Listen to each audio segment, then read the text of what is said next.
Good afternoon students. आज हम जो टॉपिक अभी पढ़ने जा रहे हैं उस टॉपिक का नाम है torque equation of DC motor. DC motor की टॉर्क इक्वेशन अपन को देखना है। उसके लिए अपन को ये वाली चीज़ ध्यान रखना पड़ेंगी, कुछ फॉर्मूले याद रखना पड़ेंगे। यहाँ हमने एक मोटर ली है, मोटर के साथ यहाँ इनपुट है, इधर आउटपुट है, उधर से करंट आएगी, इस मोटर के अंदर जाएगी। तो अगर हम इसकी इक्वेशन लिखते हैं तो कैसे लिखेंगे, आपको सबको मालूम है। यहाँ से स्टार्ट करेंगे, V minus I R equal to E B. ये अपनी इक्वेशन होती है मोटर की। अब मैंने क्या किया, ईबी को पहले लिख लिया, V माइनस आई आर को बाद में लिखा है। इसमें मैंने IA का मल्टीप्लाई कर दिया, गुणा कर दिया पूरे में IA का। तो यहाँ हो जाएगा IA इंटू ई बी, यहाँ होगा V इंटू आई ए, यहाँ होगा IA स्क्वायर इंटू आर ए। ये जो IA इंटू ई बी होता है, ये IA इंटू ई बी ये आउटपुट पे है, V इंटू आई ए जो है वो इनपुट पे है, ये आउटपुट पे वो इनपुट पे। तो यहाँ देखें, ये IA इंटू ई बी जो दिख रहा है ये पावर है। इस पावर को हम बोलते हैं मैकेनिकल पावर।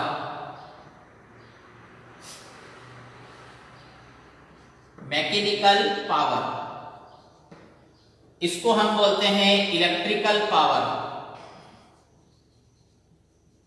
और इसको बोलते हैं IA स्क्वायर इंटू आर ए। कुछ याद आ रहा है? ये थे कॉपर लॉस, तो इसको हम बोलते हैं यहां पर आर्मेचर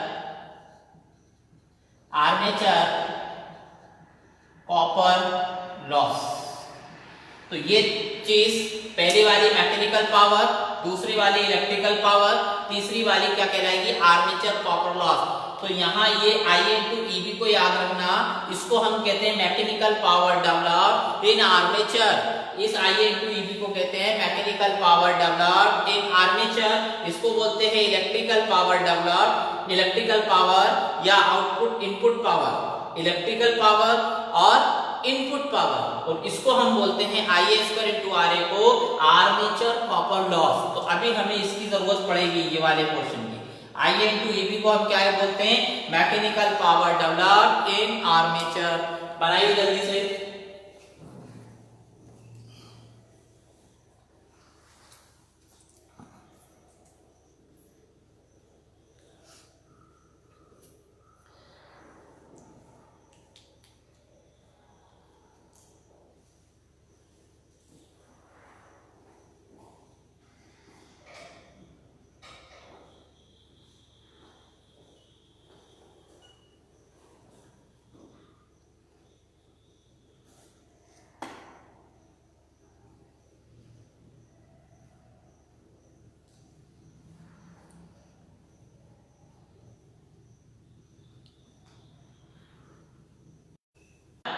ये मोटर का सिंबल है, यहाँ इसकी इक्वेशन है, IA का मल्टीप्लाई किया, IA इंटू ई बी को कहेंगे mechanical power, V into I A को कहेंगे electrical power, IA square into R A को कहेंगे आर्मेचर कॉपर लॉस। अब अगला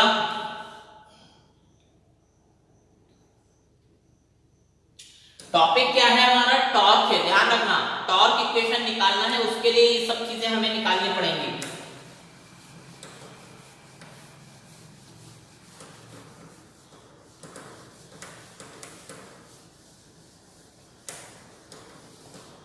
अब मान लिया ये हमारा स्टेटर है,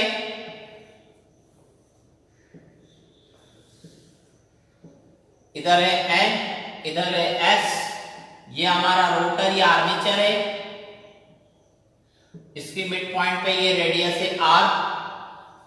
तो जो टॉर्क होता है वो टॉर्क बराबर होता है force into perpendicular distance. Torque का फॉर्मूला होता है फोर्स इनटू परपेंडिकुलर डिस्टेंस और रेडियस। तो पहले हम ये रोटर बनाएंगे, स्टेटर है पूरा, बीच में रोटर है, उसमें रेडियस है R। तो अगर T का मतलब काय से है, टॉर्क से, ये टॉर्क निकाल रहे हैं, तो टॉर्क बराबर होगा फोर्स इनटू परपेंडिकुलर डिस्टेंस और रेडियस। ये फॉर्मूला उतारिए, कॉपी में उतारते हुए चलिए।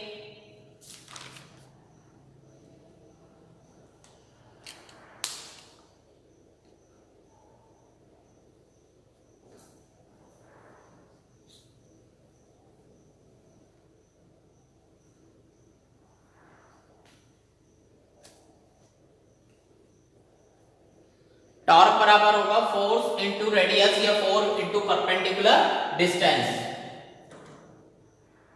अब आगे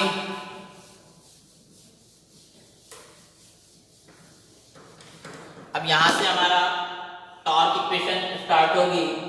हम बात करते हैं सबसे पहले पीएम की। पीएम, पी का मतलब पावर से है, एम का मतलब होगा मैकेनिकल पावर। तो पीएम को पूरा कहते हैं, पीएम कहलाता है mechanical power developed in armature. Formula होता है इस पीएम को निकालने का, वर्क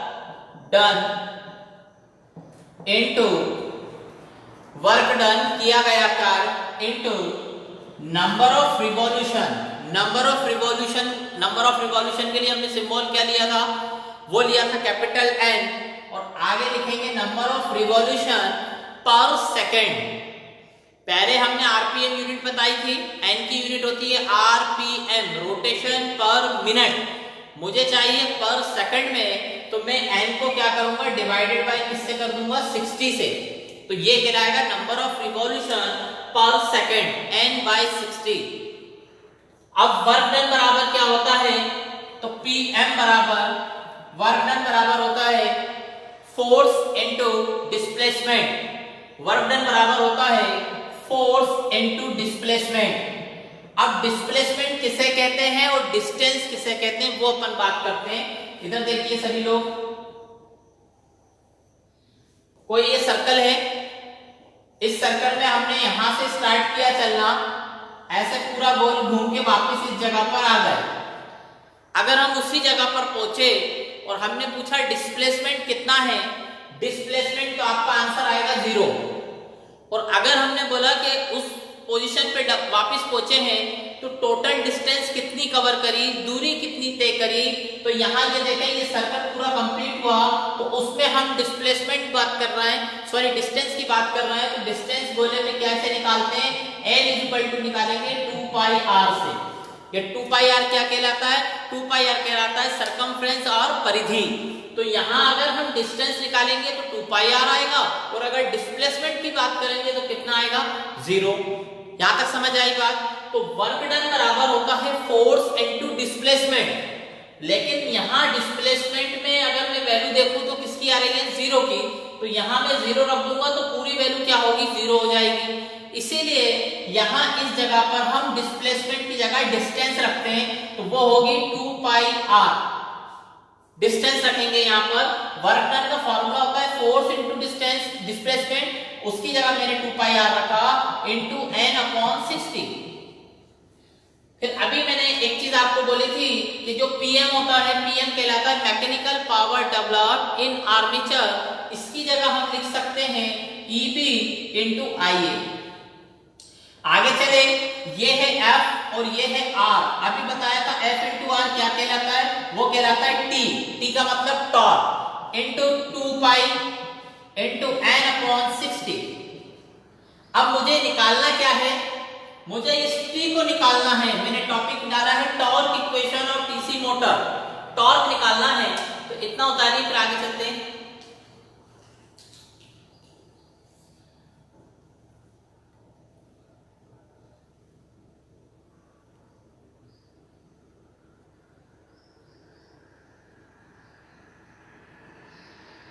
ये बीच में कोई कोई फोन लगाता है ना बेटा, तो उस वजह से दिक्कत आती होगी।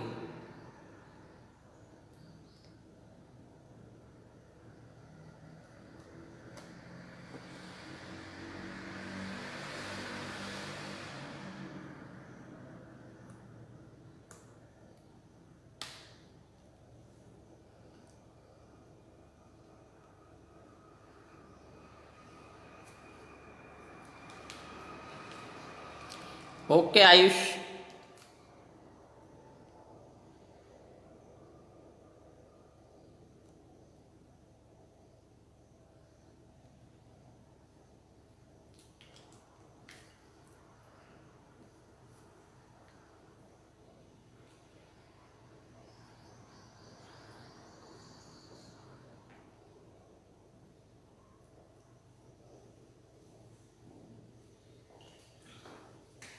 टॉपिक का नाम था torque equation of DC motor.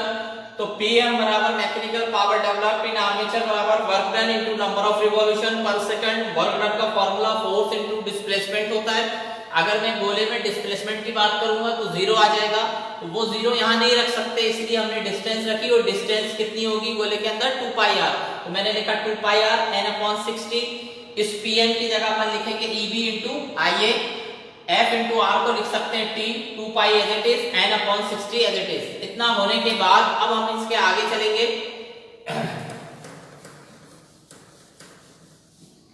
यहां पर हम T की वैल्यू निकालेंगे, T की वैल्यू, तो यहां T बराबर देखिए कितना आएगा, T बराबर, तो एक काम करते हैं, यहां पर पहले Eb की वैल्यू रख लेते हैं। तो Eb की वैल्यू कितनी होती है, P5NZ/60A, ये अपनी रहती है Eb की वैल्यू। आगे चले, Ia आ गया, फिर T into 2 pi into n/60, तो n से n कैंसिल हो जाएगा, 60 से 60 कैंसिल हो जाएगा, और कुछ कैंसिल होगा क्या, नहीं।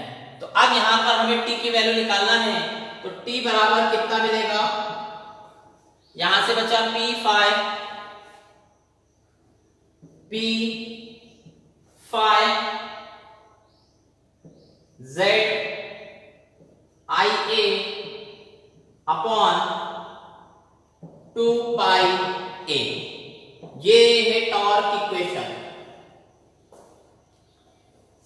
T बराबर P5ZIA/2 पाई A।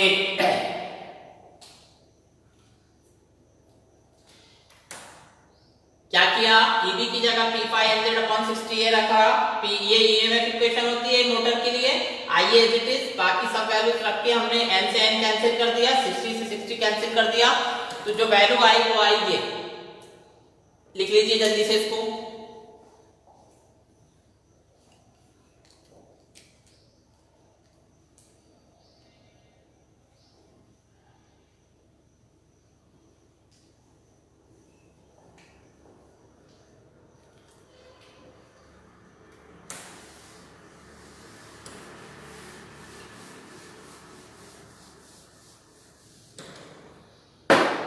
अब अगला स्टेटमेंट ध्यान से सुनिएगा, जब भी हम कोई मोटर बनाते हैं तो उसमें सबसे पहले हम डिसाइड करते हैं पोल, नॉर्थ पोल, साउथ पोल, ऐसे पोल डिसाइड करते हैं कि ये जो मोटर या जनरेटर है इसमें हम 2 पोल रखेंगे, 4 पोल रखेंगे कि 6 पोल रखेंगे। तो अगर हम डिजाइन कर रहे हैं तो सबसे पहले पोल डिजाइन करेंगे, तो हमने जैसे डिजाइन कर लिया कि 4 पोल रख लिए, ध्यान से सुनना, हमने पूरी मोटर की वाइंडिंग कर दी, मोटर कंप्लीट कर दी। अब दूसरे दिन हमने दिल चाहा कि नहीं, ये मोटर में हमें 4 पोल की जगह 6 पोल करना है, तो ये पॉसिबल नहीं है। मतलब एक बार आपने जो डिजाइन कर ली मोटर, जितने पोल पे डिजाइन कर ली उतने ही पोल रहेंगे, वो पोल चेंज नहीं होंगे। इट मींस किसी भी मोटर के अंदर जो नंबर ऑफ पोल्स होते हैं वो कांस्टेंट होते हैं, वो फिक्स होते हैं, वो स्थिर होते हैं, वो चेंज नहीं होते। अब आगे हम फाई की बात नहीं करते, अभी जेड की बात करते हैं। जेड कहलाता है टोटल नंबर ऑफ कंडक्टर। सुनना ध्यान से, एक स्लॉट्स लिया मैंने मोटर में और उसमें 15 वायर या 10 वायर डाल दिए, ऐसे स्लॉट्स में हमने वायर डाले, 10 वायर डाल के पूरी वाइंडिंग कंप्लीट कर दी, उसको सुखा दिया, वार्निश चढ़ा के बाहर सुखा दिया। दूसरे तीसरे दिन हमें याद आया कि नहीं, इसमें हमें 10 नहीं डालना था, इसमें 9 डालना थे। क्या पॉसिबल है क्या? नहीं। मतलब ये है कि जब भी कोई मोटर आप डिजाइन करोगे तो उसमें टोटल नंबर ऑफ जो कंडक्टर है वो कैसे होंगे? कांस्टेंट होंगे, वो चेंज नहीं होते। फिर जब आप वाइंडिंग करते हो तो उसमें लेप वाइंडिंग और वेव वाइंडिंग करोगे, या तो लेप करोगे या वेव करोगे, तो जो वाइंडिंग होगी वो भी नंबर ऑफ पैरेलल पाथ अगर एक बार अपने जितने आ गए उतने ही रहेंगे। मतलब जो ए होता है नंबर ऑफ पैरेलल पाथ वो भी फिक्स रहता है, कांस्टेंट रहता है, वो चेंज नहीं होता। तो यहाँ पर जो टॉर्क है वो इस प्रोपोर्शनल किस किस के आएगा, देखिए कौन कौन बचा, 2 पाई तो कांस्टेंट है ही, तो बचा क्या, पाई इंटू आई। तो पहली चीज आपसे ये वाइवा में पूछी जाएगी कि जो टॉर्क होता है वो किसके प्रोपोर्शनल होता है, तो अपना आंसर आएगा फ्लक्स के और आर्मेचर करंट के। जो टॉर्क होता है वो फ्लक्स और आर्मेचर करंट के प्रोपोर्शनल होता है।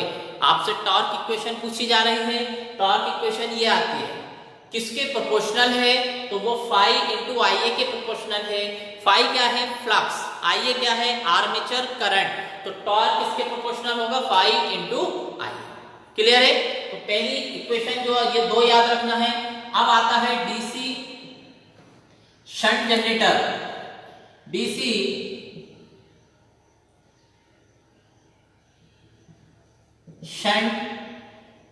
Shunt motor. DC shunt motor में क्या होता है, जो फ्लक्स होता है, ये फ्लक्स जो दिख रहा है ये भी कांस्टेंट होता है। डीसी शंट मोटर, ये तो सिंपल मोटर की टॉर्क इक्वेशन हो गई। अब मोटर में भी दो टाइप्स होते हैं, डीसी सीरीज और डीसी शंट। तो डीसी शंट में जो ये फ्लक्स होता है ये भी कांस्टेंट नेचर का होता है। अगर ये भी कांस्टेंट है तो ये इसमें चला जाएगा, तो टी किसके प्रोपोर्शनल, तो पहला पॉइंट आएगा T is proportional to I ए। तीन चार फॉर्मूले टोटल मुझे आपको बताना है, चारों ध्यान रखेंगे। फिर आता है DC series motor,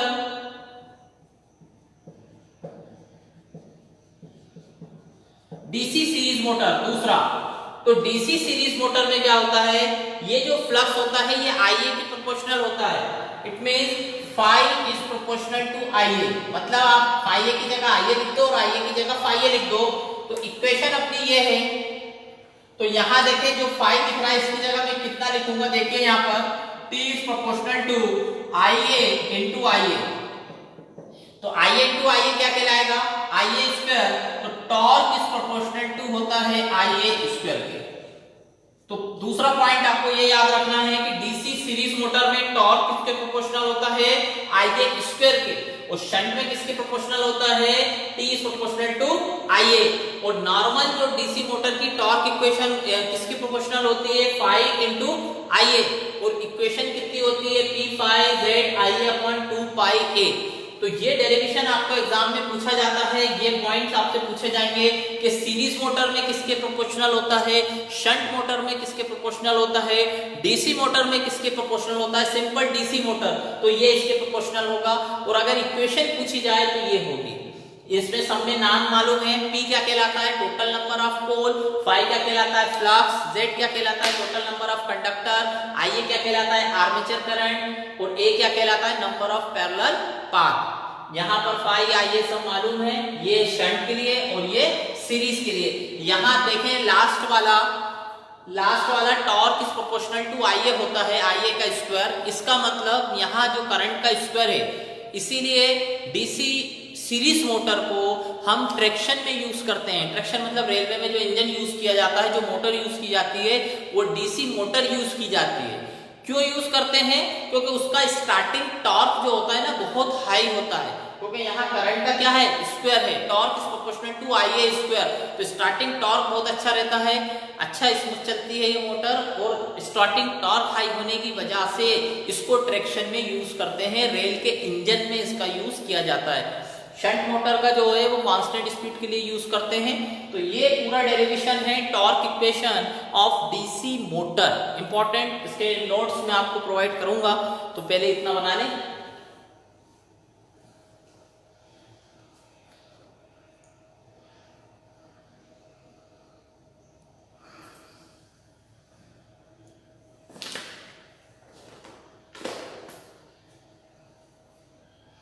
important chapter था ये, इंपॉर्टेंट टॉपिक था पूरा, बहुत इंपॉर्टेंट है, एग्जाम में पूछा जाता है।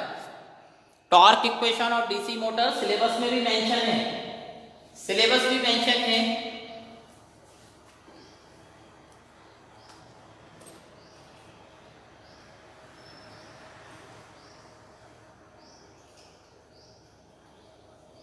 आप लोग कॉपी अपडेट कर लीजिएगा अपनी, हो सकता है सैटरडे को मैं आप लोगों से कॉपी चेक करूं, आप लोग एक एक स्टूडेंट्स की। तो सैटरडे को आप लोग कॉपी अपनी पूरी दिखाएंगे, इसलिए अपनी कॉपी अपडेट कर लीजिए, नोट्स बनाइए, पूरे लेक्चर्स मेरे सुनिए। टोटल 29 लेक्चर्स हो चुके हैं अभी तक, पूरे 29 लेक्चर्स सुनिए आप लोग, देखिए कोई टॉपिक कहीं कोई वीडियो क्लियर नहीं हो तो वो टॉपिक आप लोग मुझे सेंड करिए, ताकि वो वीडियो फिर कैसे मैं आपको लोगों को तक पहुँचा सकूँ। डबल से बना सकूं, इसलिए आपसे रिक्वेस्ट है कि पूरे वीडियोस देखें। जो टॉपिक समझ नहीं आ रहा वो मुझसे पूछें। टाइम कम है अपने पास, मात्र 28 या 26 डेज बचे हैं जिसमें ये सिलेबस अपन को कंप्लीट करना है। पूरा सिलेबस बहुत ज़्यादा है, तो प्लीज़ आप लोग इसको सब्जेक्ट को बहुत अच्छे से पढ़ें, क्योंकि ये रुकेगा। ये सब्जेक्ट सबसे ज़्यादा रुकने वाला सब्जेक्ट यही है। बार बार बोल रहा हूँ, सबसे ज़्यादा रुकने वाला सब्जेक्ट यही है। ठीक है, मंडे अपन स्टार्टर पढ़ेंगे।